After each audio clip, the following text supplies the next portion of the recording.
Almost. All right. Welcome, everybody. Welcome to Wake Up Happy Sis. I'm your host, self-care strategist, Leanne Dulce. I've got my wonderful guests here today, Shauna, Jeannine, and Adriane, and we're going to be talking about self-esteem and setting healthy boundaries. That is going to look, when I tell y'all I'm so ready for this topic, this is one of my favorite topics.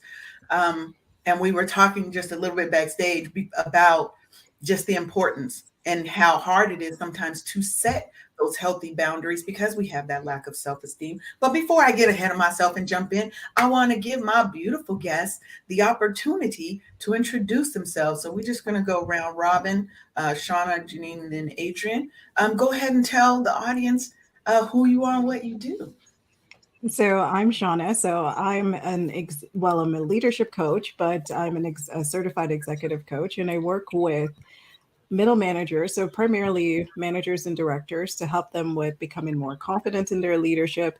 I start off with just focusing on their self awareness, then move into kind of how they can build more of a cohesive team, because a lot of what the breakdown happens is usually because they don't know how to delegate or to build a good workforce that has a capability to deliver. And then we move into how can you perform a bit better. So that's kind of what I do in a nutshell. Awesome. Jeannine. Hi, I'm Jeannine Brown. I am the founder and CEO of Everyday Lead. We are a global consultancy. I'm based in Atlanta, and we help clients retain talent from intern to retirement who love their careers and the companies they work for. And we do that through professional development training and executive coaching and helping companies design retention strategies. And one of those strategies is creating healthy boundaries. So I'm really happy to be here. Thank you, Leanne, so much for having me. Thank you for being here. And my favorite is Adriane. Hey there. I am super excited to be here. Thank you again, Leanne, for inviting me to have this discussion today. Happy to talk about empowering and self-esteem. I'm Adriane Simpson, CEO and founder of the LinkedIn Pros, and I'm a LinkedIn strategist and transition coach for entrepreneurs and professionals who want to transition to more revenue and more income. I also partner with corporations to help them deal with employee engagement and retention by providing training for their employees. So happy to be here. Yeah. So look, y'all can see that this is a powerhouse little panel I have set up here, and I don't come to play when I bring guests on to talk to y'all. Okay, we are here, and let me just say, ladies, we get raw and real on here. If you need to toss out one or two little cuss words, because sometimes it's a part of the expression, right? It makes my lips feel a little bit spicy and tingly sometimes. I may toss one out, but we tell it raw, we keep it real and honest and open here. It's not about hurting people's feelings, but sometimes we gotta step on some toes to get the message across and to help people have their transformation. So I want to start today by talking about some of the benefits and the importance of cultivating self-esteem in Black women. So anybody can just jump in if you want to touch on that topic. Feel free. I'll start. Only because as you were talking, it's top of mind for me as I work with not only the Black women, right, the employees, as well as the companies that hire them, the leadership companies that look for this talent. And I've got a friend in my network who's an executive recruiter, and she said, Adriane, I look on LinkedIn for talent, but I don't post jobs, right? So she's searching and sourcing for people that fit a specific criteria. But what struck me is just insane. She said, once you get into the interview, like Black women don't negotiate. She said, typically she finds that they're so happy just to have the interview, so happy to have the experience, the opportunity, that we don't negotiate. And that is a challenge. That's a sticking point because, sis, if you're there, you deserve everything that comes with it. You deserve to negotiate. You deserve to have the best parts of the entire experience. But that comes with a lack of self-esteem. Even if we're qualified to be in those spaces, we don't often negotiate for what's ours. Now, when I was still in corporate America, I will say I was definitely not one that knew that I could negotiate, right? And part of that was a confidence in myself, but part of that was just not knowing the ins and outs of owning and understanding your worth, right? And what you actually bring to that company. Most times when we're interviewing, all they're telling us is, make sure you have a couple of questions to ask the company because that seems like you're engaged, blah, blah, blah, right? So coming into the workforce, I didn't know that I should be paid or compensated at a certain level for my knowledge and my understanding. We do come in, and I totally feel that is we do come in and feel like, I'm just going to take whatever they offer me because it's better than the nothing that I have. Yeah. And then sometimes you might be making a huge leap in compensation. I know when I first moved to Atlanta from Alabama, so after graduation, I started my career in Alabama. And you would have thought I was making a lot of money because I was working for a state agency. And so I think the perception was that, oh, she's probably making a lot of money. She graduated top of her class. But when I ended up getting recruited to come to Atlanta, the pay increase between where I was and what I was getting was significant. It was almost like $45,000. Oh, But wow. after settling into that job and talking to other people who did that work that were older than me but knew me from my days in Alabama, they were corporate tax directors, and that's the role that I was in. And I told them how much I was making. They was like, "Oh no, you better go in there." And I did negotiate my comp because I was like, "Oh, this is huge."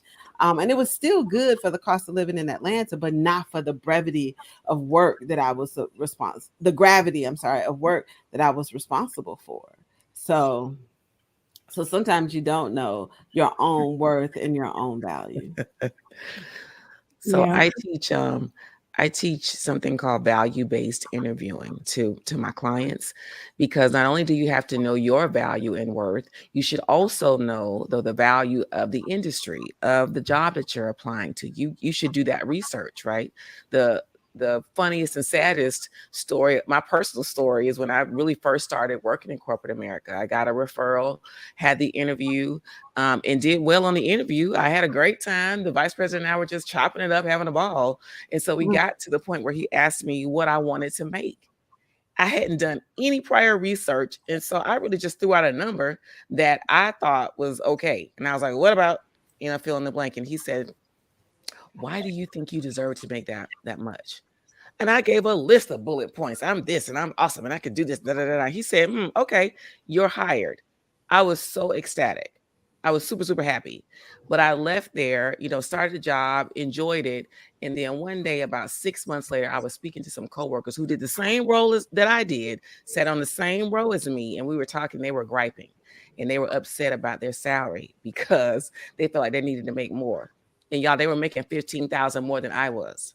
Oh, wow. Same job, same role, all these things. Yeah. But I couldn't be, and I was upset, but I could only be upset at myself though.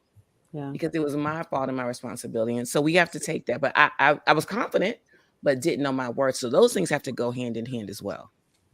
Yeah, and I think to add to that, my experience with it, and I'll share my experience working with others, but also my personal sorry.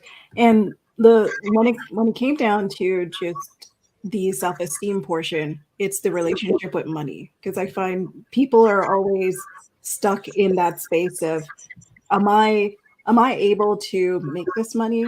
Or what my mom said or my parents said, you should be humble or you shouldn't ask for this, or growing up we didn't have this. So I appreciate this. And I always find that it starts there. And I remember one particular client, she broke down in tears because she said, I can't ask for that. And I said, what do you mean you can't ask for that? And she's like, I can't ask for that. I don't care what's on the paper. I can't ask for that. And she refused to go into the room to ask for that. And I said, okay, so what is it costing you for not asking for that amount right now? And she's like, well, I can't ask for that. So I said, okay, so why don't you not ask for it and ask the question, how much are they willing to pay you? Because for her, the conversation is, well, that's too much money. They're never going to pay me that kind of money. There's too much money. She broke down in tears, said she refused to ask for that because that's too much money. It turns out that was HR's budget. They knew what the market was. They knew what they would have to give her, but she refused to ask for that. When we talked a bit more, she had more ties to money about not asking for money because dad took care of the money, mom didn't take care of the money. She had no real relationship with money, and she Mhm. kind of just existed as long as it pays the bills. She's Yeah. okay. And for myself, I remember when I went into, I remember the last corporate contract I went into, or my last corporate job, there was a contractor that left. And I remember they were unhappy with him. And I came in and I fixed whatever was broken within like a couple of months. And they said, "Oh, I'm so happy that you're here. You know, we're paying this guy way too much money for what he was able to do." And I said, "Okay, curious. How much is this money you're talking about?" This guy was making almost 50 grand more than I was, Mm-hmm. and he couldn't deliver. And I said to them, "So you knew coming in that I was severely underpaid, but nobody thought about adjusting it?" And they said, "Well, you're internal. Because you're internal, we can't play with the rate. He's a contractor." So I did not get the rate. And they said, "Well, technically, you know, based on HR, we can only give you this range in terms of a bump." But Mhm. I was the only person who fixed the issue. And that became an issue. And that was my first realization that if you don't ask, you won't know. And if you don't know, you can't plan for it to make sure that you get what you quote unquote deserve. Yeah. Yeah. You know, One, can I go back a little bit, Leanne? So I love Shauna said something that really struck with me that made me think, kind of going back to the beginning, right? So when we think about, self-esteem and self-worth and value, right? Adrian started this talking about, a lot of this goes back to our own individual value, how we see ourselves, right? So basically that's what we're saying. How do we see ourselves and the value that we create at work? But this really does start when we're girls. Oh, yes. Right. yeah. It starts when we're girls. And Shauna said, this woman didn't have a relationship with money because her father took care of it. And I think it's so interesting when I look at my smaller, younger nieces and nephews, and even myself. Like I remember going through these times from a girl to a teenager to a young adult, trying to really figure out who I was. Right. I could see myself as a granddaughter. I knew what I was as a sister. I knew who I was as a daughter, but those things were always related to my relationship with someone else, Mm. but never my relationship with myself. Wow. I never. It took me a long time to develop a relationship with Jeannine, and I think a lot of women are so accustomed to being in relationship with other people, and they see their value attached to that relationship. Right, why we spend so much time spiraling when a relationship ends, be it a romantic, intimate relationship or a relationship with one of our friends and our girlfriends, right? Or even a fallout with a family member. Like some guys can be like, well, that relationship's over, I'm out, right? With a friend. But we have a falling out with a friend, and we have such a hard time getting back to ourselves and even reconciling in that relationship because our identity is tied to it. And Mhm. so much of our value and our worth. Yes. Now let me jump in on that one because she brought back a lot of things when you're saying your worth and being tied to money and tied to service to other people. So most times when people say, you know what, you want to be a better version of yourself so Mhm. you can be a better mother, be a better wife, be a better boss, be a better employee. And all that does is keep telling us that our worth is tied to our service Yeah. of Mm. someone else, Girl. Mm. right? Mm. So my message is always, Yeah. you will always hear me say, you need to be a better version of you for you, For you. Mm. for nobody else. And I love that part that you're saying about a relationship with yourself. By your 20s, most of us think we're supposed to have the world figured out.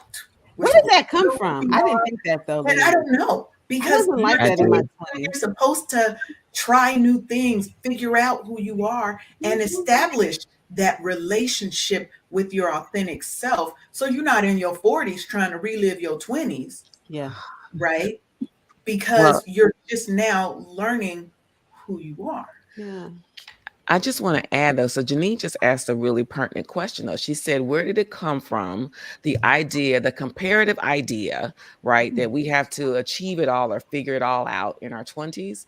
And out for myself, um, I was categorized or whatever you want to call it, as gifted, right? In the first grade. That's a heavy mantle to wear. But I didn't really understand. It didn't make sense to me. I didn't even understand what that was. But the label carried me all the way through high school. And so people, right, had different expectations of me based on what they knew about me or not. So did I have a high IQ? Yes. But my mom and my dad like didn't expose that to me. So I still don't know what it was to this day, but I was labeled as that. But because of that, I was given different privileges and opportunities, which then carried me to different spaces and rooms. But I was also the only Black person typically in those spaces and rooms. I mean, for like almost my entire, undergraduate, elementary, middle, and high school career, it was me. But of course, I didn't live like that. I lived in a very non-diverse neighborhood, right? Where you were one of many. And so, but my mom was an educator. She was very learned and all these things. My dad worked in construction. So I had a really good balance in the house, but I've always had a competitive edge. And as I got older, though, I, steered it away. So I would compare myself to my peers in terms of where I am now or how I'm trying to achieve. And then attending school at an HBCU, Florida A&M Rattlers, go ahead, go shout out Rattlers. I had a very competitive class. And so I'm in the business school, everybody's competing for this thing and a finite number of roles and jobs and internships. So it's fostered there, right? We're told to go to school, do well, get a good job, move forward, and compete against now other people. So we live in America, especially in a cycle of constant competition. And so if you're not moving forward and propelling yourself forward, then I felt you're falling behind. It was only until I started to carve out my own niche and determine what's going to make me happy, how I wanted to serve myself first, shout out to Leanne, right? And then other people. Because I always feel like I'm a pretty damn good version of myself now.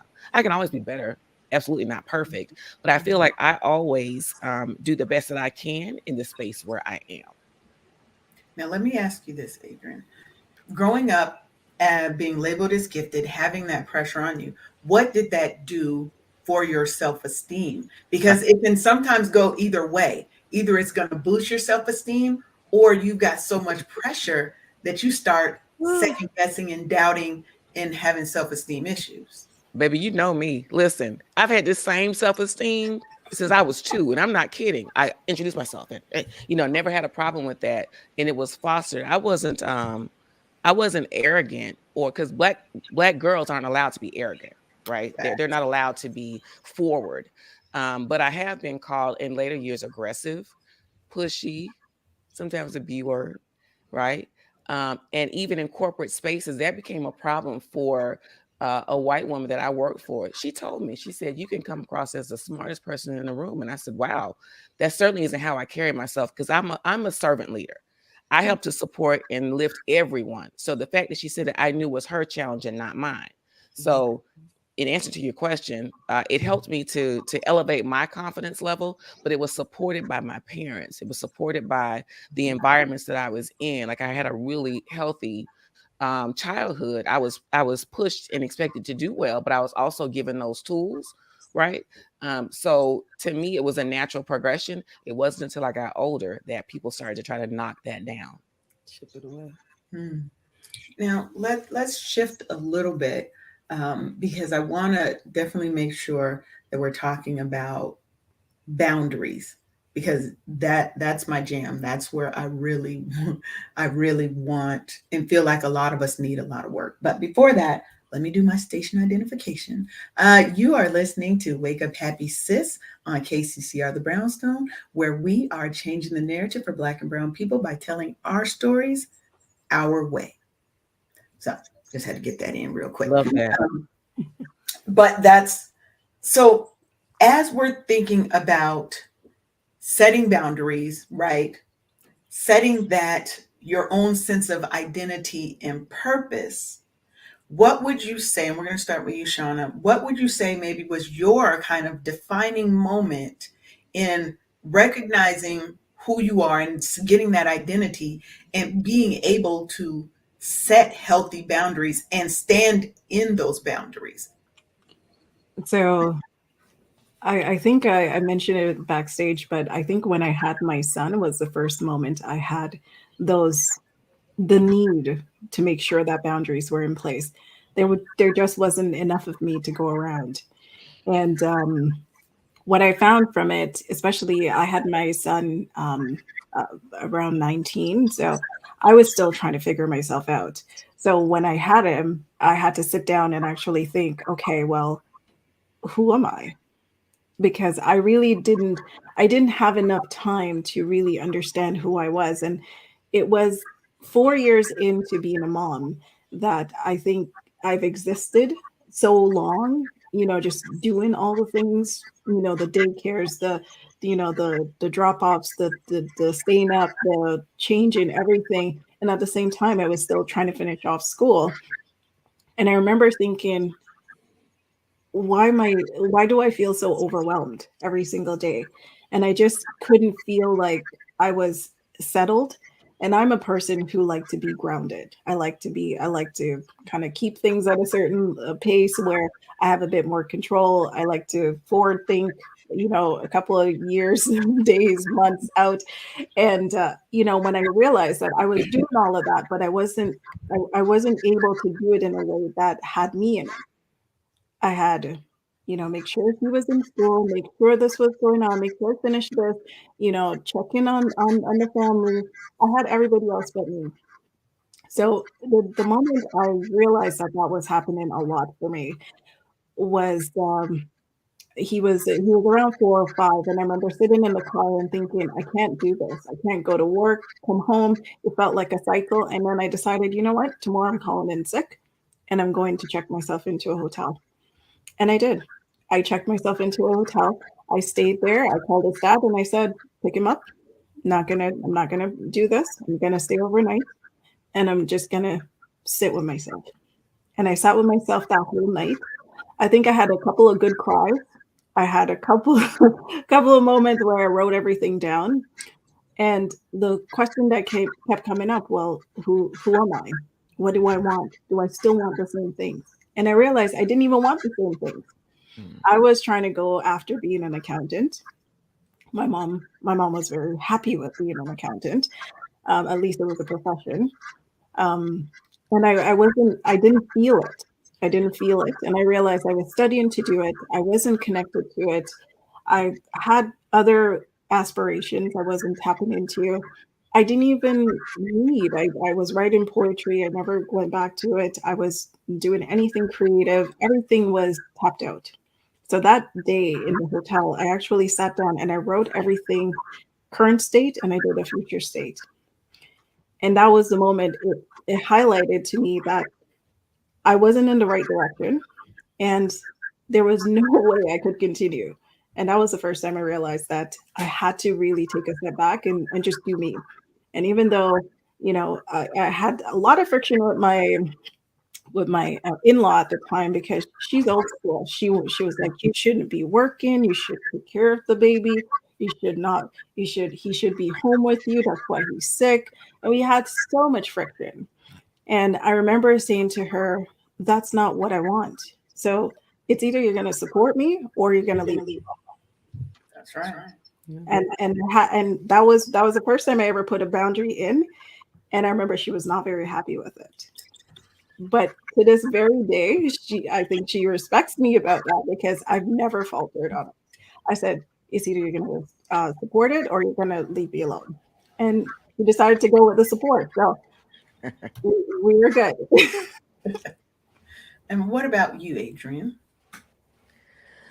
Boundaries are interesting for me. Uh, I don't typically have an issue with exerting or sharing, or even establishing them, right? I have a heavy timbre in my voice, a deeper timbre rather. So for some people, it's an intimidation factor. And I'm keenly aware that as a Black woman with a deep voice, in some spaces, this is boundary enough. And I have learned to throttle forward or ease back and smile and deliver in a different tone depending on the situation. But that's learned behavior for me because, again, being sort of raised in a spirit of service, feeling like you always have to be the cleanup person or to do the thing and then go in and do that, it was difficult. I say very quickly, I remember working at a company and wanting to do really well. Had gotten my job. I was making, making my money, not quite six figures, but I was so happy. I was single, had my little car, all those things that I had just created this existence. And I was working, I would get to work about, 9 or so and work into the evening, 7, 8 o'clock at night, depending on what I was working on. So for me, that was, I was exerting and showing my value foolishly, right? We do that. But I was there, I would often be there by myself. And so, so much so that one of the gentlemen that worked, I was here in Georgia, but he worked in Canada. He said, "Well, we've got a question that's late. Who's going to be there? Oh, we know Adriane's going to be there. She's always there." Like that was a joke on the team because they knew they could always count on me, right? And then I learned quickly, like this isn't serving me. And then I got laid off. Now the two aren't comparable, right? It's economic downturn. It was in, manufacturing industry, but we have to exert boundaries because when things happen and we get laid off or something happens and you lose your job, then you have all of your self-esteem tied into this role in this job. When they aren't combined, they aren't conjoined. You're supposed to do good work because you want to. I needed to exert boundaries and I didn't. I've learned that though. Here's when I work. I give you my all when I'm doing it. Full-time contract, whatever the case may be.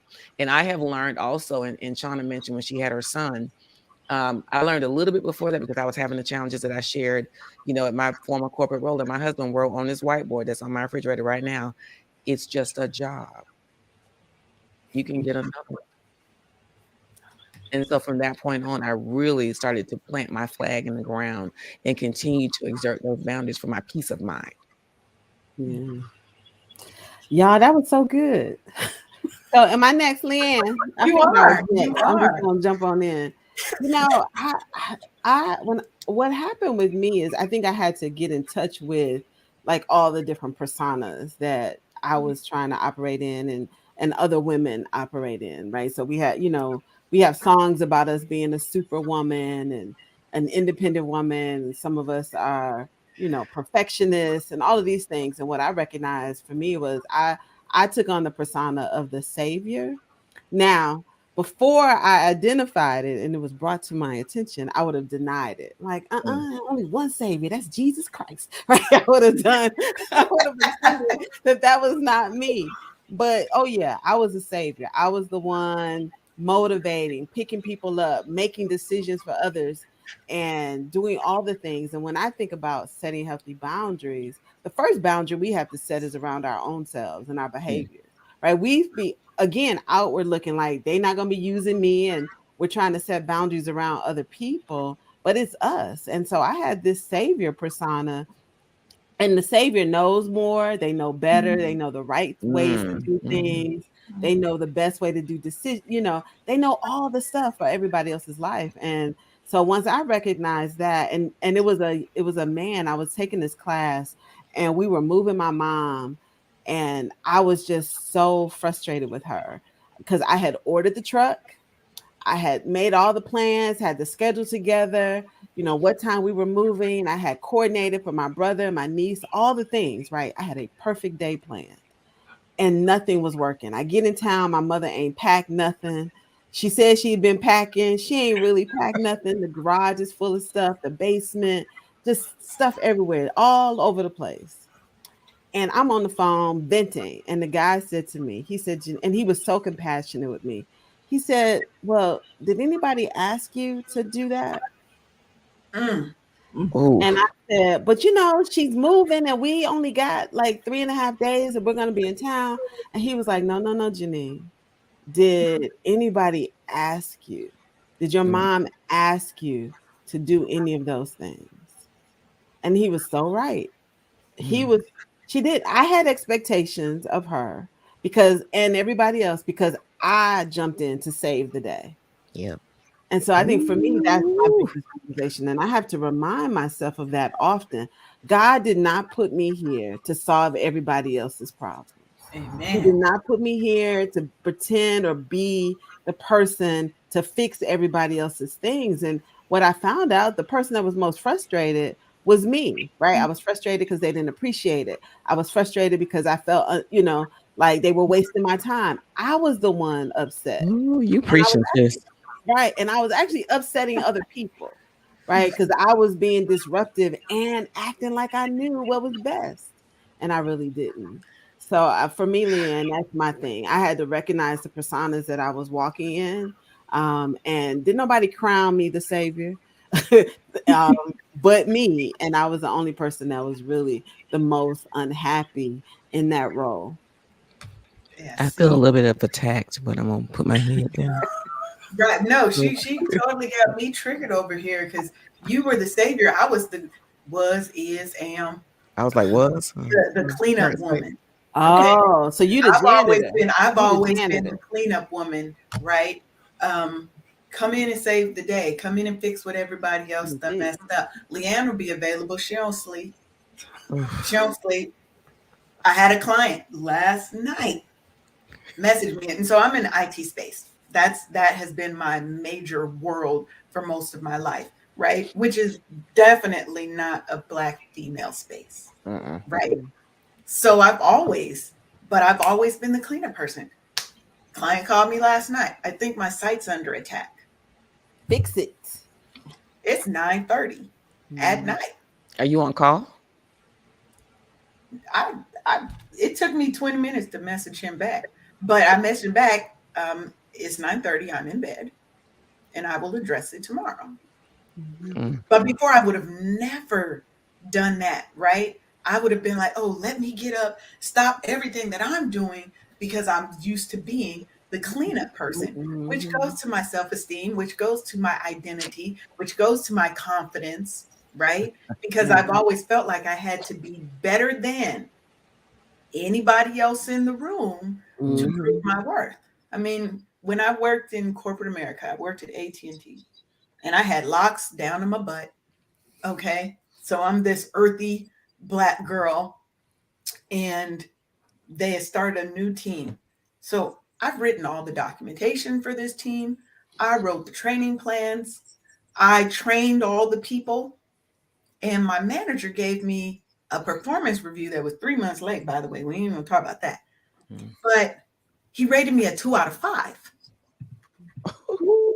A 2 out of 5. And the first thing I did was go into that little space of I must not be good enough. And I did miss a thing or two here or there, but I had to ask somebody else that I had just trained to be a manager. I ain't even a manager. I'm training the people who are coming in to manage. Is this me? I need you to read this and tell me independently.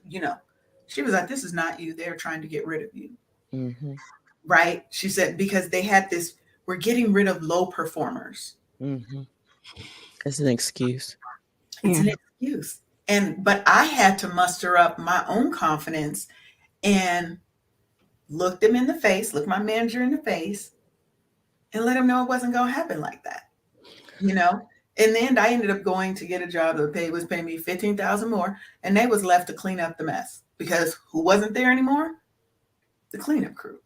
But so often we're in that space that you just described, because I've been there too. And you think you're the only person that it's happening to because we don't talk, we won't tell anybody else. So we're in that space, we feel attacked, we're under attack every day, self-esteem being hit. And you went immediately to a space of you're not good enough when in fact you were overperforming. And I Yeah. had done the same thing. And I remember talking to the gentleman who was the head of diversity, equity, and inclusion at the company where I was. And he told me in confidence, Adriane, there is an undercurrent, a systemic campaign to get rid of Black women on PIPs, on performance improvement programs. He said that's how they're doing it.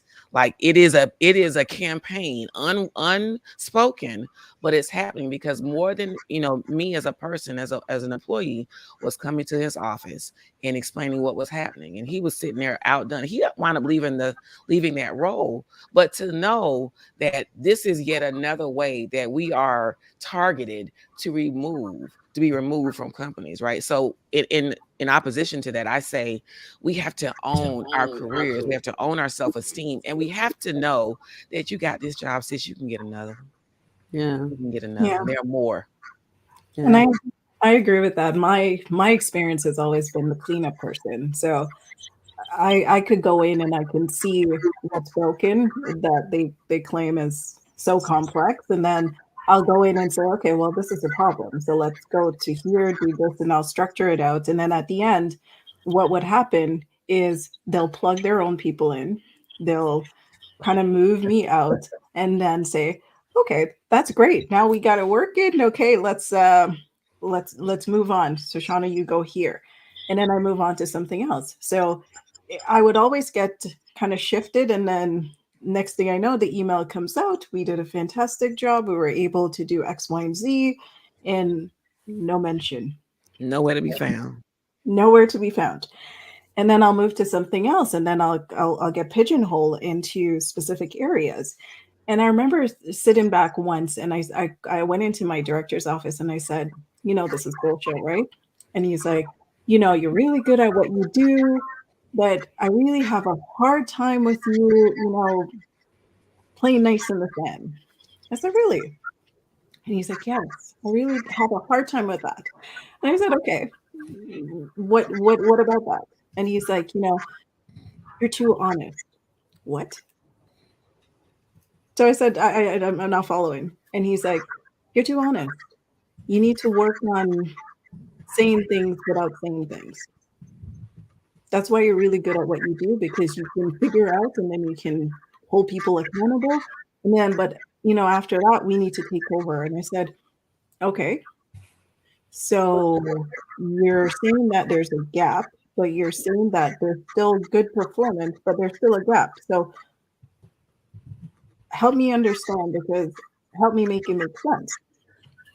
So at the end, he ended up, it was because I refused to do some of the unethical things that he was willing to do. Some of my values did not align with them. So I refused to do some of the unethical things. So when it came to cleaning people up, I wasn't down for it. I'm able to do a workforce plan. I'm able to do all these things, put things in place, and identify kind of the heat maps of people who might need some retooling. But at the end of the day, I think you should do things ethically and make sure that you keep fairness at the front. For them, it's not always fair. So when you think about kind of the culture, I wasn't a good fit. But my values were tied to, or my identity was tied to, well, why can't I be part of the accolades of these things? I did the grunt work.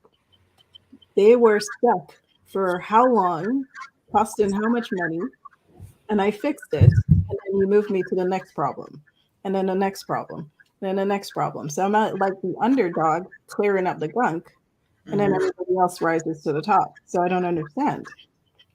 And then he said, well, you just need to clean up your communication. And I said, okay. So I said, okay, I'm going to enroll in communication courses. So I did. Then he couldn't respond. Then it was like, okay, we're just moving in a different direction.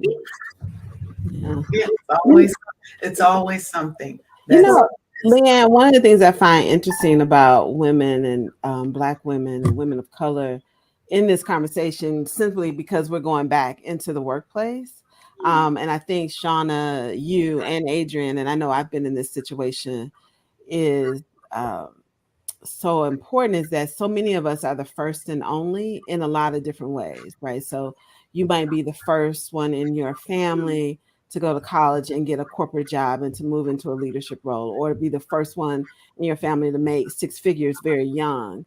Because I know I was the first, when I realized how much money my mother made compared to how much I was making at 27, I kept saying, how you raise us?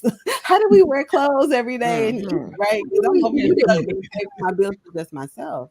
And I think the pressure of this first and only ties back into this, how it chips away sometimes at your self-esteem, because you're often in spaces and places where you're undergoing some microaggressions, or you don't necessarily know how to navigate it. You don't have the necessary support system to be as successful as you imagine yourself to be, or because you're first and only, you also feel like I have to do more. You overcompensate for that. You're either giving more to other people financially, or you're exerting more energy and time, helping people solve their problems, or, so there's all of this that goes along, I think, with that for women that we're carrying. Like, it looks great to be the first Black woman the first woman who's done these things. But the pressure of all of that, right? Because a lot of times we're in these roles and we were like still trying to figure it out. Right? We're still trying to learn it, figure out who the players are, identify who we want to be in those roles, how we want to show up, how we want to communicate, how we want to lead, how we want to give feedback. All the list goes on and on. And then we don't always have safe spaces to go back to talk, right? So this is why I think all of us will say why coaching and therapy is such a huge component of growth and development, because sometimes you don't even, like, for me, I had a season where I had a significant amount of family loss, right? My grandmother, my mom passed it shortly after her, completely unexpected. I thought I would have my mother for another 20, 25 years. And then, work. And I didn't want to spend my time with my friends talking about my problems, talking about my grief and the sadness. I wanted to be able to be happy with them and laugh with them, but also tell them what I needed from them for support. But oftentimes the weight of all of that, right? And I have a lot of girlfriends who've been the first one to be a partner, a lot of these things. And sometimes we just want to have fun together, but we don't have a safe space. And so, that's why I think the resources needed to continue to ensure your self-esteem is strong, and that you're creating healthy boundaries first for yourself so that you can communicate what you need to other people. Because that's where the boundaries with others start, is like communicating, telling people what you need from them, telling people what you need them to stop doing and to start doing, right? It's like that whole model, that stop, start, continue. Keep doing this, stop doing that, and let's start doing these things. And I think if we can get those sort of model that for ourselves, that some of that pressure that we feel to take on these personas, we can let some of that go. And I'm gonna say this one last thing. I'm glad I grew up and became of age in the 20th century and not the 21st century, because I see with the young women in my life, the 20-some-year-olds, early 30s, that they have all this comparison, because they're not just comparing themselves to the people they went to college with and their friends and what that path was. Like I said, when Adriane was talking, like, I didn't feel this pressure to be all of these things in my 20s. I was very clear that I was still learning. My family was supportive around that. Like, go out there, explore the world, right? You can do this differently. Now they got this thing right here telling them that they should own a home. They should have a by Tesla. 15. Yeah, they should be investing in property. I had one young lady, she had just started a new job, and she was texting me like, Auntie Jeannine, I got to figure out my multiple streams of income. I said, girl, you need to learn the job you in. Right. You need to learn this job. Master a few things on this job. Get your promotion, get your bonuses, and then let's talk about it. I said, get some passive income. Start investing in the stock market. Get you a wealth manager or something. I said, but you don't need to be selling, making, baking, nothing while you're learning this thing. And so I think we have too much pressure on, and then it's the people who are giving us the pressure ain't even doing all the things. No, they're not doing it. No, So, let me address that real quick. I just want to say one thing, because I knew you've been itching to get in, Adriane. I saw you over there. But I think especially now for young women, when you look at, we've got the Instagram influencers, all these 18, 19-year-old millionaires, okay, right? It puts so much pressure on them to be everything at such an early age. And you haven't even figured out who you are yet, right? They don't even have the luxury of making a mistake, because now all your mistakes are on the internet, right? So I agree with you, Jeannine. I'm so happy that I grew up, when I grew up, before we had all of our business on the internet every day, all day on Front Street. And we now have to not just compare ourselves to our friends, but to all the other people who are seemingly doing way better than us at this time in our life. So go ahead. My gosh. Can I just say one thing? You talk about just social media, which is insane and just hyper oh, we're hyper aware of everything and everybody from here to the Ukraine to Indonesia to all over the world. So not only are you comparing yourself to your friends, to everybody in your, phone, Instagram, influencers, and somebody in a hut in Kazakhstan. I mean, it's ridiculous. And so we have all of these influences, but I'm just gonna say this without dating myself. Friend, I came to Atlanta for Freaknik. That's all I'm gonna say. And some of the judges and politicians, and I'm being very literal, attorneys, very well respected attorneys that I know would not have these roles if social media were around back in the day. That's all I'm Right. gonna say. You better tell it. Sitting, and I'll just tell them, me either. Companies will not be trusting me if they saw me sitting on top of that car. Listen, and I went to school in Florida, so not only was there Freaknik, there was Daytona Black Beach Weekend, all the things. I All was a the good girl. things, right? I was a So good I girl. love the I'm just fact that saying. we were free to be youthful, but you're right. I see all these things now, but I also at the same time, I'll tell you this. I do, and Shauna, you might see this with the work that you do with your corporate clients and your clients. I do appreciate young people for being aware that their mental health is important, right? Yeah. So we think about setting healthy boundaries and self-esteem, and not to derail this conversation, but I see them setting a lot more boundaries, right? Some of them I think are ridiculous, like don't call me without texting me, but that's your work phone. So, but anyway, I digress. But I do like that, right? I do like the fact that some of them will say, you know what, I'm going to communicate to my leaders that I'm done on Friday at 5 o'clock, and I'll see you on Monday. That's right. That And I saying it. do. I appreciate that quite a bit. That they're willing to say, I come first, to the point of like, I love my job, I like what I'm doing, but I'm not living to work. I'm working to live. And I think that is a huge shift in the culture that I applaud every day. Well, they're not afraid. They're not afraid to move forward. I just want to add one thing, and then I'll stop talking. But Jeannine mentioned therapy and coaching, right? And so we all on this call are coaches in some way, in some right, with our audiences, with people that we interact with. But I would just like to add, for those folks who are either challenged with establishing boundaries, period, let alone healthy or not. But if you're challenged with establishing boundaries, then it is absolutely okay to enlist the support and help of a therapist, right? And with a coach, an executive coach or leadership coach, like part of the role is to help you to craft and create what those boundaries should be, and then train you how to walk into that. Right. So for my clients, we talk about the challenges that they've had prior and where they want to go. So there's a gap there, right? There's a gap where they currently are typically and where they'd like to go. And typically that's around some work that we have to do or some steps or some training that we have to employ. But it is absolutely okay and great to establish boundaries with the help of a therapist and or an executive leadership performance coach, fill in the blank coach. And that's a great segue. So get out of my head, because that's where we were going next. Is I really want to give people some tips and strategies that they can incorporate into their life, and understanding that change is not a today, tomorrow thing, right? Change takes time. Growth is sometimes painful, it's sometimes ugly, but it's necessary if you want to transform your life from where you are to where you know you can be.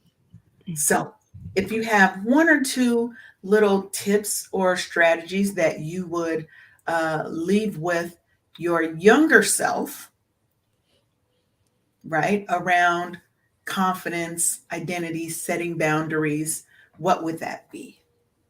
So, Can I Shauna. go first? Oh yeah. Oh, Shauna, go ahead, No, Shauna. no, Go go ahead, ahead. Shauna. No, Shauna no, had chocolate. Go ahead, no. Shauna.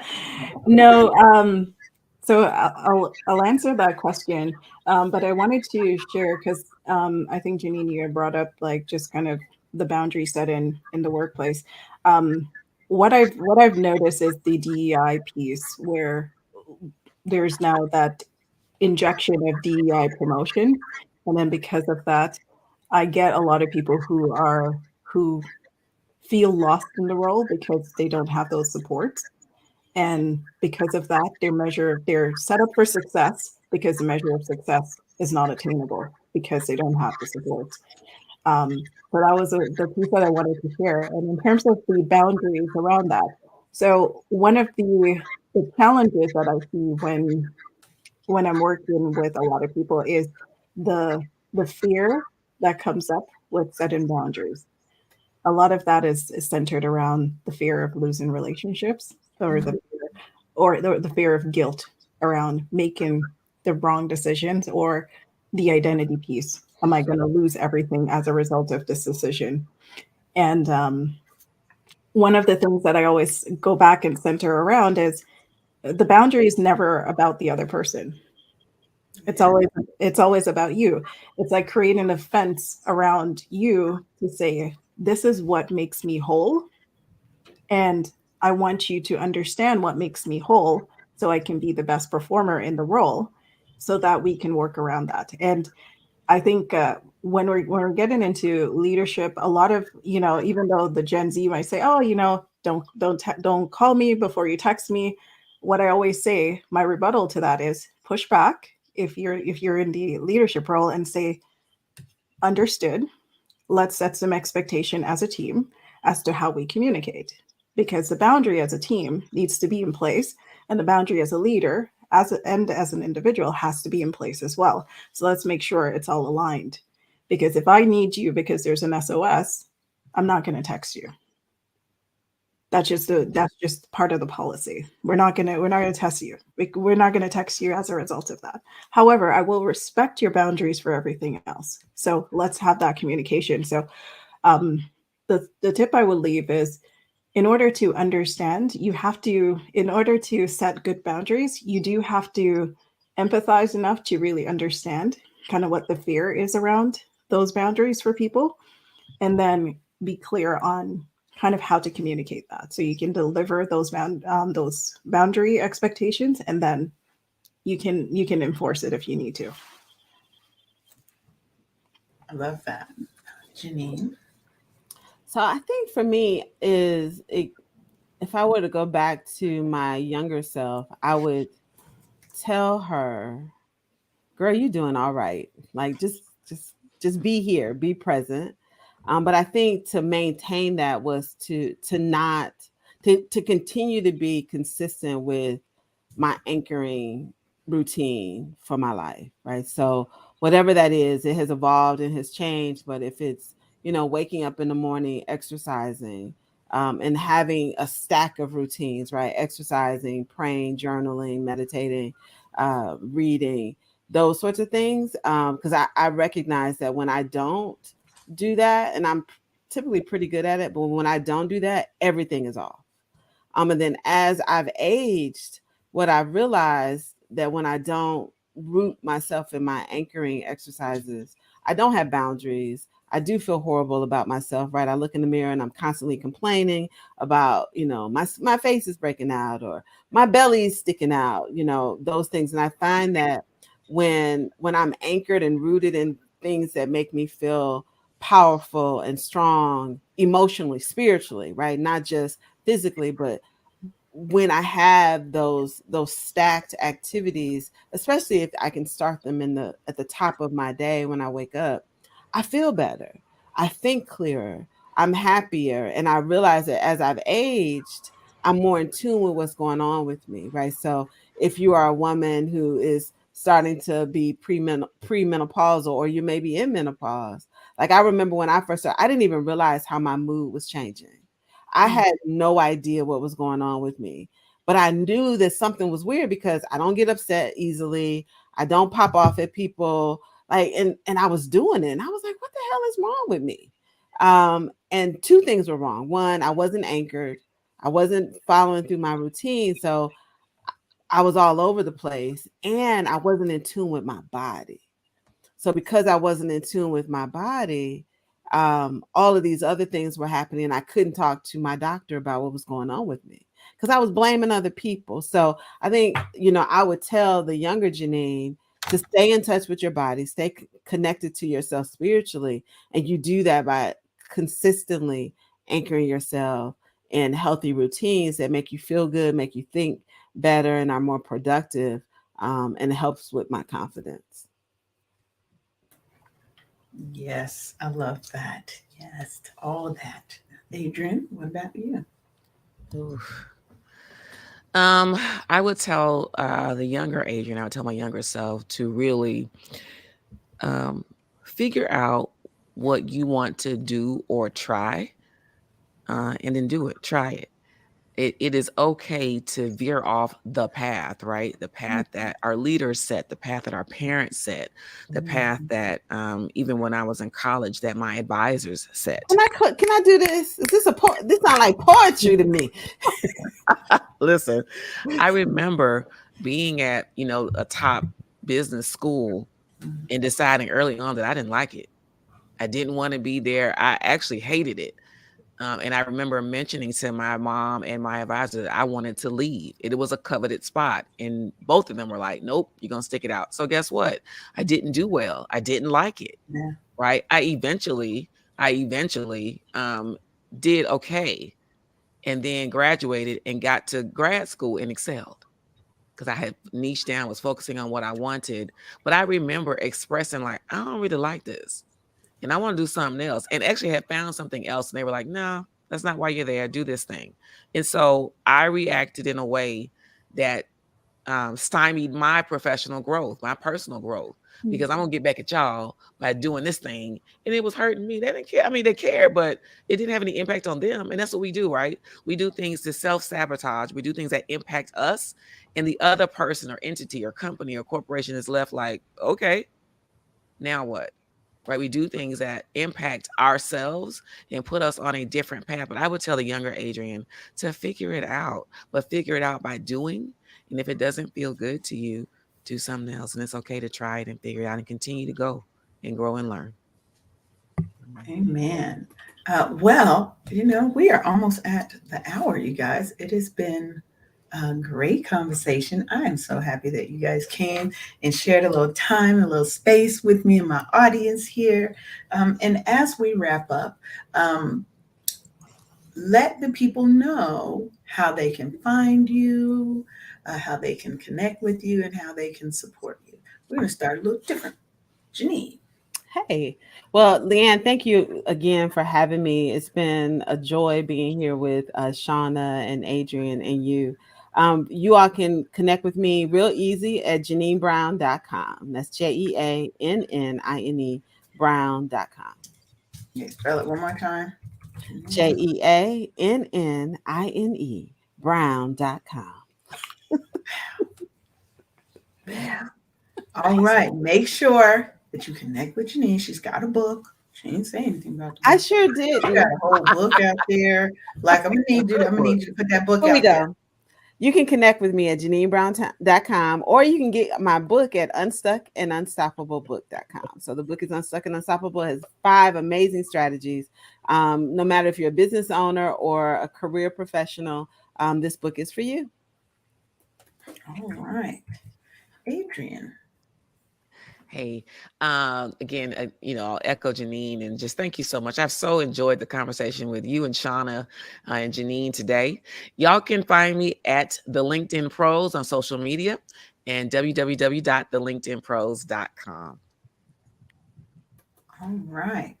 And Shauna. Yes. So same, I'm going to say, echo the same sentiments. It was such a great conversation and meeting all of you guys, ladies. So in order to reach me, I'm at www.concaved.com. So that's spelled with a K, KONCAVED.com. Hold on, you can have a second.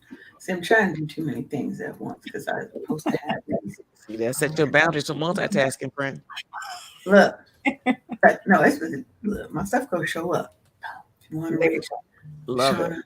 head on over. Make sure that you guys connect with these awesome and powerful Black women who are going to help you level up in your career, in your business. They're going to help you go to that next level. And part of that is understanding your worth, standing in that and being your true authentic self and setting those boundaries first with yourself and then with everybody else. So I want to thank y'all for coming.